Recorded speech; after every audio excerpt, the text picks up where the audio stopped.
Today we're going to talk about the new Netflix comedy, The Lovebirds, so let's get started. Hey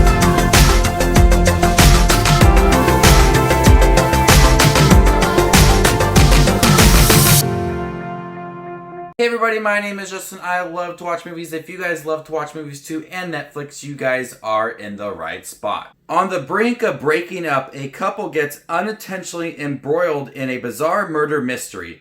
As they get closer to clearing their names and solving the case, they need to figure out how they and their relationship can survive the night. I was looking forward to The Lovebirds. I wanted to see it at the beginning of April. With the coronavirus happening, they decided to cancel the film in theaters. Netflix picked it up, so now we're here talking about The Lovebirds. This stars Kumnail, Nanjiani, and Issa, about a couple who is just trying to clear their name after they hit someone and then someone else took their car and ran them over several times. Movies like this absolutely frustrate me. I have such problems with movies that are set up like this because we see in the trailer where we know they were not the killers, and a couple citizens come by and see it and they call the police and they run away.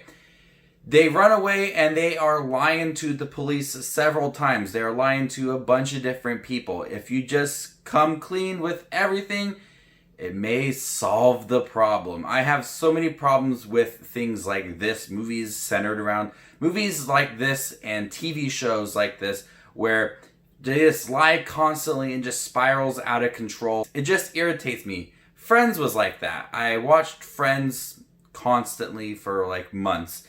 And they just always kind of lied to each other, and the lie just builds on top of each other. If you just told the truth, it would have solved the problem right away. That's just something I found to be personally frustrating with this movie, because they are lying to the police about where their car is at and their friends as well. Issa and Kumnail Nanjiani have really good chemistry in the movie. They work well. They play off of each other's humor. Unfortunately, they have these conversations that just go off on a tangent and really add nothing to the plot. After they run away from the police, they go to a diner. They're sitting down. They're talking about how they can clear their name.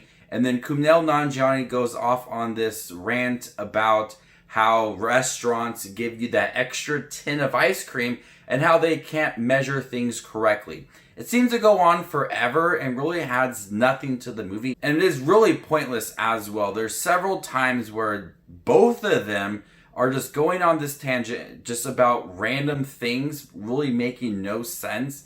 And it's like, just stop. Just stop what you're doing. Let's move on with the narrative. That's why I find Vince Vaughn to be not that funny most of the time. This movie is short. It's an hour and 27 minutes long, and they do a lot within the movie right away, and I don't think the mystery is all that gripping either. There's a lot of things that come into play with the police, this cult, and this frat house as well, and I don't think any of it felt intense or mysterious as well. It was a bit predictable at times, and most of the time I felt like the film was rather dull with its mystery as well.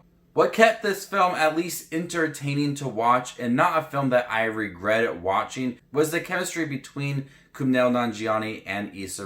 They had some funny moments within the film, and I really love what Kumnail Nanjiani is doing now with The Big Sick, and then him being in the Eternals coming up, and him on the Twilight episode. There's so much that he is doing, and I really love seeing him on screen because he is a funny guy. I think he worked well with Issa, and she was able to have some comedic moments thrown throughout the film as well. I chuckled here and there, but I really didn't laugh too much within the film. And I really did not care about the mystery as well. Overall, The Lovebirds was at times a dull film that irritated me several times, just a personal note. I was looking forward to it in theaters, and I would say that it is a bit of a disappointing film. Nonetheless, I think you should check it out for their chemistry. I can't promise that you will sit and laugh throughout the whole entire film. It's not that kind of movie, but it works well for what it's trying to offer.